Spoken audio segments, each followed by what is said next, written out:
Étudier la Bible, un podcast hebdomadaire pour approfondir la Bible, parole de Dieu. Bonjour à tous, je suis heureux de vous retrouver pour ce nouvel épisode. Dans le livre des Juges, on attaque à présent le chapitre 7 de ce magnifique livre de l'Ancien Testament. Alors dans l'épisode précédent, donc le personnage de Gédéon, qu'on est en train de découvrir, ce personnage avait répondu à l'ordre de Dieu, il avait détruit les dieux d'idolâtrie que son père avait construits en l'honneur du dieu Baal. À présent, le jeune juge va partir au combat pour affronter cette fois le peuple envahisseur de Madian. Alors on va lire cette semaine et étudier le chapitre 7. Jérubal, qui est Gédéon, et tout le peuple qui était avec lui, se levèrent de bon matin et campèrent près de la source de Harod. Le camp de Madian était au nord de Gédéon, vers la colline de Morée, dans la vallée. L'Éternel dit à Gédéon, « Le peuple que tu as avec toi est trop nombreux pour que je livre Madian entre ses mains. Ils pourront en tirer gloire contre moi et dire, c'est ma main qui m'a délivré. Publie donc ceci aux oreilles du peuple, que celui qui est craintif et qui a peur s'en retourne et s'éloigne de la montagne de Galade. 22 000 hommes parmi le peuple s'en retournèrent, et il en resta 10 000. L'Éternel dit à Gédéon, le peuple est encore trop nombreux. Fais-les descendre vers l'eau, et là je t'en ferai le triage. Celui dont je te dirai que celui-ci aille avec toi, ira avec toi. Et celui dont je te dirai que celui-ci n'aille pas avec toi, n'ira pas avec toi. Gédéon fit descendre le peuple vers l'eau, et l'Éternel dit à Gédéon, « Tous ceux qui laperont l'eau avec la langue comme lappe le chien, tu les sépareras de tous ceux qui se mettront à genoux pour boire. » Ceux qui lapèrent l'eau en la portant à la bouche avec leurs mains furent au nombre de 300 hommes, et tout le reste du peuple se mit à genoux pour boire. Et l'Éternel dit à Gédéon, « C'est par les 300 hommes qui ont lapé que je vous sauverai et que je livrerai Madian entre tes mains. Que tout le reste du peuple s'en aille, chacun chez soi. » On prit les vivres du peuple et ses trompettes, puis Gédéon renvoya tous les hommes d'Israël, chacun dans sa tente, et il retint les 300 hommes. Le camp de Madian était au-dessous de lui dans la vallée. L'Éternel dit à Gédéon pendant la nuit, « Lève-toi, descends au camp, car je les livrerai entre tes mains. Si tu crains de descendre, descends-y avec Pura, ton serviteur. Tu écouteras ce qu'ils diront, et après cela tes mains seront fortifiées. Descends donc au camp. » Il descendit avec Pura, son serviteur, jusqu'aux avant-postes du camp. Madian, Amalek et tous les fils de l'Orient étaient répandus dans la vallée comme une multitude de sauterelles, et leurs chameaux étaient innombrables comme le sable qui est sur le bord de la mer. Gédéon arriva, et voici un homme racontait à son camarade un songe. Il disait, « J'ai eu un songe, et voici un gâteau de pain d'orge roulait dans le camp de Madian. Il est venu heurter jusqu'à la tente, et elle est tombée. Il l'a retournée sans dessus-dessous, et elle a été renversée. » Son camarade répondit et dit, « Ce n'est pas autre chose que l'épée de Gédéon, fils de Joas, homme d'Israël. Dieu a livré entre ses mains Madian et tout le camp. » Lorsque Gédéon eut entendu le récit du songe et son explication, il se prosterna, revint au camp d'Israël et dit, « Levez-vous, car l'Éternel a livré entre vos mains le camp de Madian. » Il divisa en 3 corps les 300 hommes, et il leur remit à tous des trompettes et des cruches vides, avec des flambeaux dans les cruches. Il leur dit, « Vous me regarderez, vous ferez comme moi. Dès que j'aborderai le camp, vous ferez ce que je ferai. Et quand je sonnerai de la trompette, moi et tous ceux qui seront avec moi, vous sonnerez aussi de la trompette tout autour du camp et vous direz « Pour l'Éternel et pour Gédéon ». Gédéon et les 100 hommes qui étaient avec lui arrivèrent aux abords du camp au commencement de la veille du milieu, comme on venait de placer les gardes. Ils sonnèrent de la trompette et brisèrent les cruches qu'il avait à la main. Les 3 corps sonnèrent de la trompette et brisèrent les cruches. Ils saisirent de la main gauche les flambeaux et de la main droite les trompettes pour sonner. Et ils s'écrièrent « Épée pour l'Éternel et pour Gédéon ».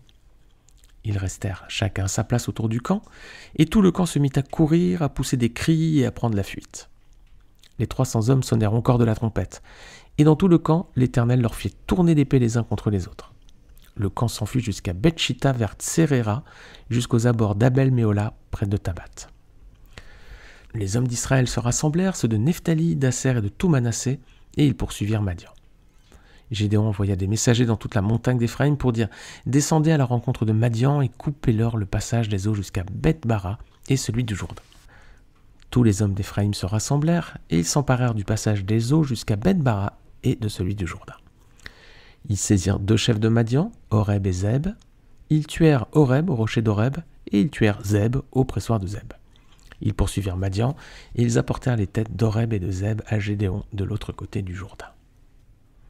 Alors il y a beaucoup de choses dans ce passage très riche et c'est ce qu'on va regarder à présent en commençant par le verset numéro 1. Alors on voit que Gédéon est appelé Jérubal. Pourquoi ?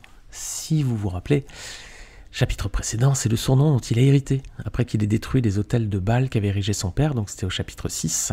Gédéon, ça veut dire abatteur d'arbres, et Jérubal, ça veut dire que Baal se venge. Voilà, son père avait dit, si Baal a été attaqué, si ses autels ont été détruits, qu'il se venge lui-même si c'est un dieu. Voilà.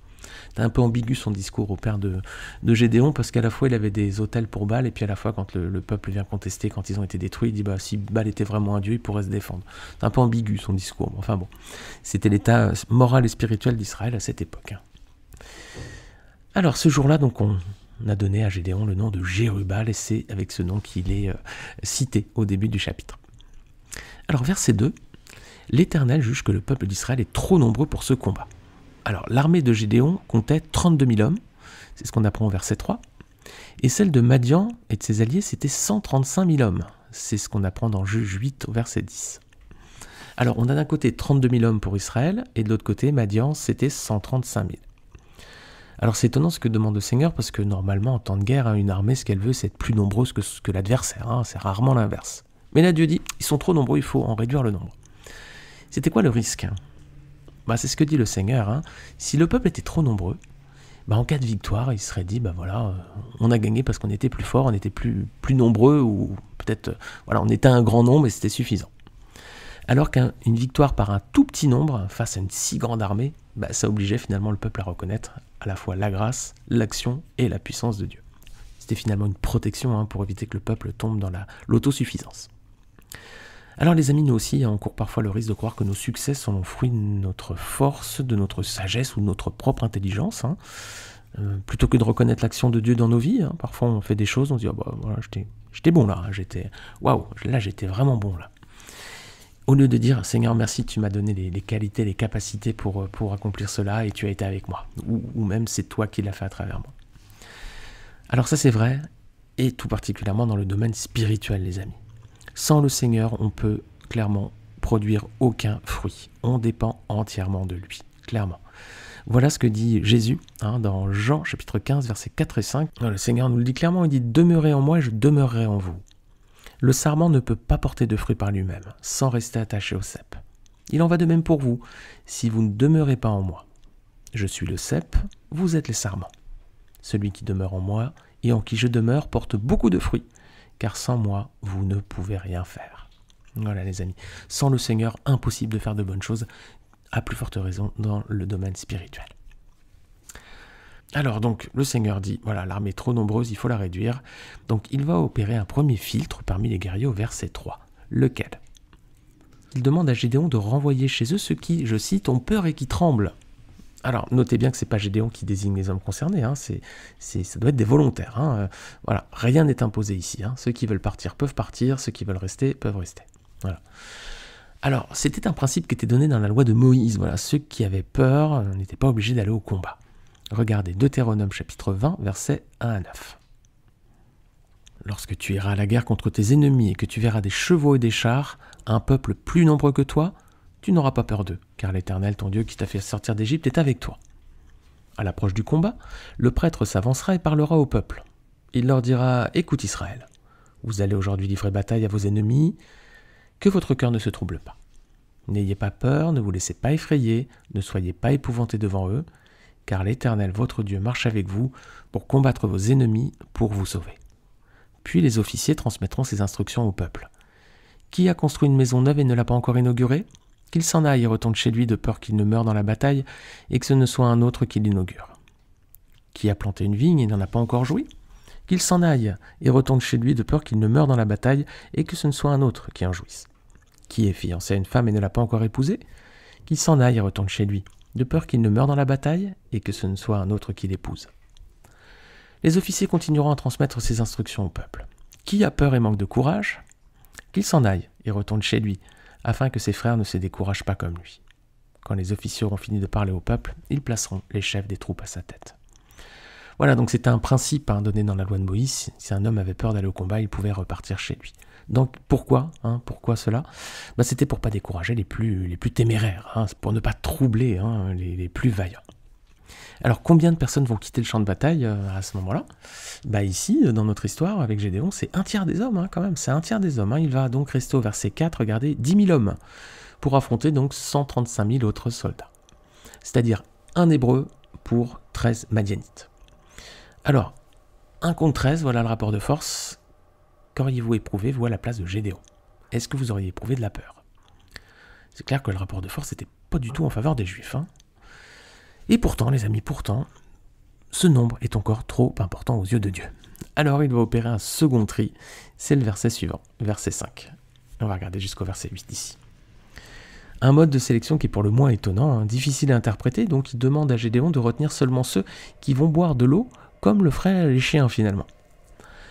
Alors c'est pas facile à interpréter, qu'est-ce qu'on peut déduire si on regarde le caractère de quelqu'un qui boirait de l'eau comme le fait un chien? Bon, a priori pas grand-chose, c'est pas facile. Alors selon ma compréhension du texte, c'était la méthode en fait la plus simple pour opérer un vrai tri parmi les hommes. Est-ce que vous connaissez beaucoup de personnes qui boivent de l'eau comme un chien finalement, en lapant l'eau? Non, il y a très peu, très peu. Donc c'était un moyen de s'assurer qu'il n'y aurait que très peu de soldats retenus pour aller au combat, plutôt que de prendre un mode de sélection qui aurait peut-être pu laisser la place à la sélection d'un grand nombre. En choisissant un critère comme celui-ci, au moins on était sûr qu'il n'y aurait pas beaucoup de personnes. Et effectivement, sur les 10 000, il en reste combien? 300. Donc ça en fait quand même plus beaucoup à présent. Toute petite élite pour aller affronter 135 000 Madianites.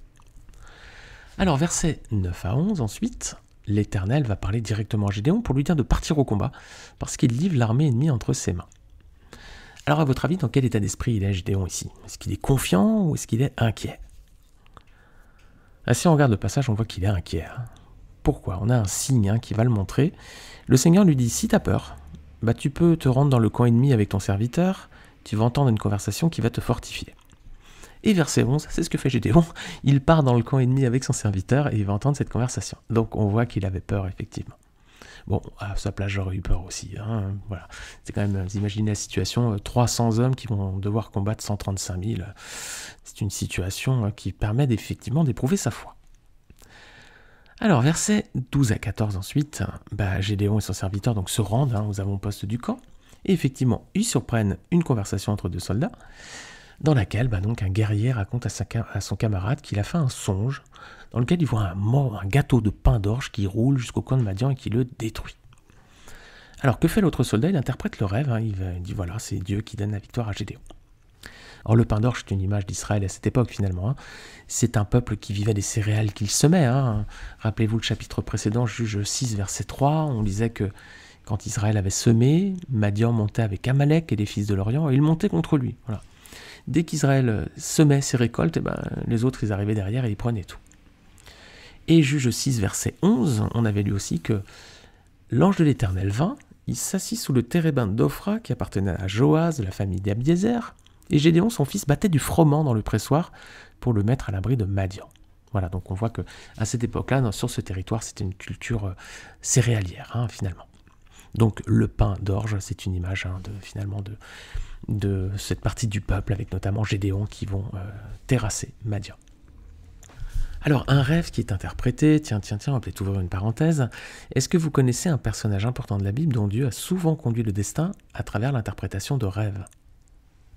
On avait vu ce personnage en détail quand on avait étudié un livre. C'était le livre de la Genèse. Voilà, le premier indice, c'est le personnage de Joseph, bien sûr. Joseph, Genèse 37 notamment, il fait des rêves prémonitoires sur son futur. Ça va attirer sur lui la jalousie de ses frères.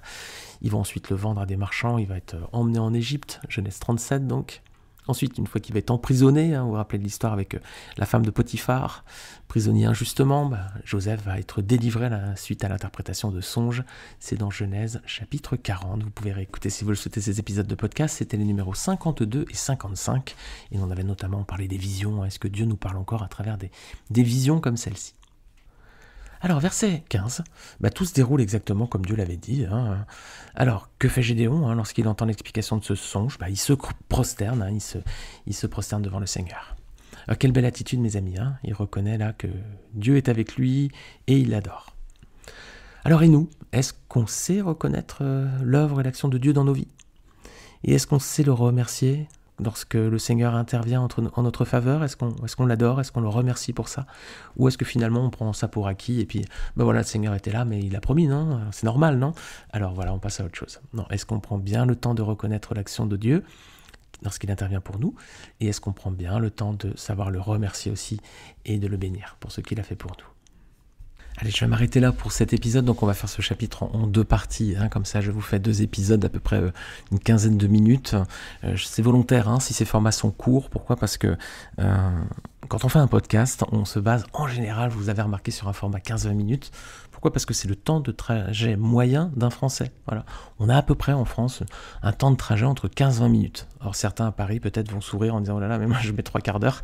Mais sachez qu'en moyenne, sur l'ensemble de la France, c'est entre 15 et 20 minutes. Plutôt 20 minutes d'ailleurs que 15. Mais c'est pour ça que les épisodes de podcast sont souvent sur ces formats identiques, 15-20 minutes. C'est parce que c'est pratique à écouter, on n'a pas besoin de mettre pause et on peut suivre tout l'épisode. Alors je m'arrête là pour aujourd'hui les amis, avec Gédéon. On va continuer la semaine prochaine et on aura l'occasion de prolonger cette étude et on verra ensemble 3 images pour les chrétiens à travers les armes qui vont être mises à disposition des guerriers de Gédéon. Donc les trompettes, les cruches, les flambeaux, et on s'arrêtera sur cette image qu'on développera donc dans le prochain épisode. Je vous souhaite une très très bonne semaine, que le Seigneur vous bénisse vraiment dans votre activité, dans votre travail. Justement, on évoquait le travail il y a un instant. Que le Seigneur vous bénisse dans votre travail, dans votre foyer aussi. Peut-être que vous travaillez pour votre famille. Amen, c'est glorieux. Alors que le Seigneur vous bénisse aussi dans votre activité auprès de vos proches, de vos enfants, de votre conjoint, voilà, ou dans votre travail. En attendant, si vous souhaitez soutenir ce podcast, je vous rappelle que vous pouvez le faire de 3 façons. Vous pouvez prier pour ce podcast, que le Seigneur bénisse ce projet, que le Seigneur bénisse ces épisodes, ces émissions, pour qu'elles portent du fruit dans la vie de beaucoup, pour que ça puisse exhorter, édifier ceux qui s'intéressent à la parole de Dieu, et puis que ces épisodes permettent avant tout de faire connaître le message de l'Évangile, Jésus-Christ, Fils de Dieu, mort sur la croix pour nos péchés, et qui offre le salut aux hommes à travers son sang. Ensuite, vous pouvez le soutenir d'une autre façon, c'est en laissant une note sur votre plateforme d'écoute. Alors ça peut être Spotify ou ça peut être Apple Podcast. Dans les 2 cas, vous pouvez laisser une note. N'hésitez pas à laisser un 5 étoiles si vous le souhaitez. Et la 3e façon, c'est de laisser un commentaire. Alors, c'est uniquement valable sur Apple Podcast, mais vous pouvez laisser un commentaire. Alors, n'hésitez pas, je suis toujours ravi de voir vos retours. Ça me fait toujours plaisir. Certains me disent comment ils écoutent les podcasts, par exemple, dans quelle situation, dans quel contexte. Alors, c'est toujours intéressant de savoir que, comment vous les écoutez et puis surtout le bien que ça peut vous faire aussi. Alors, j'en suis ravi à chaque fois. Mais encore une fois, c'est la parole de Dieu qui fait du bien et rien d'autre. Il n'y a que elle qui peut transformer les vies. Et puis allez, je rajoute une 4e façon d'aider ce podcast, c'est en le partageant autour de vous. Partagez-le avec vos frères, vos sœurs, partagez-le avec vos familles, peut-être avec des personnes, des collègues ou des amis, des connaissances qui ne connaissent pas la parole de Dieu, qui sont parfois intrigués par le fait que vous soyez chrétien. Si vous pensez que ces épisodes de podcast peuvent les aider à peut-être à avoir un accès simple à la parole de Dieu avec des explications, alors si c'est le cas, n'hésitez pas à le partager, bien sûr, autour de vous. Merci les amis, très bonne semaine à vous, et je vous dis donc à la semaine prochaine avec la suite de l'étude du chapitre 7 du livre des Juges. Salut à tous.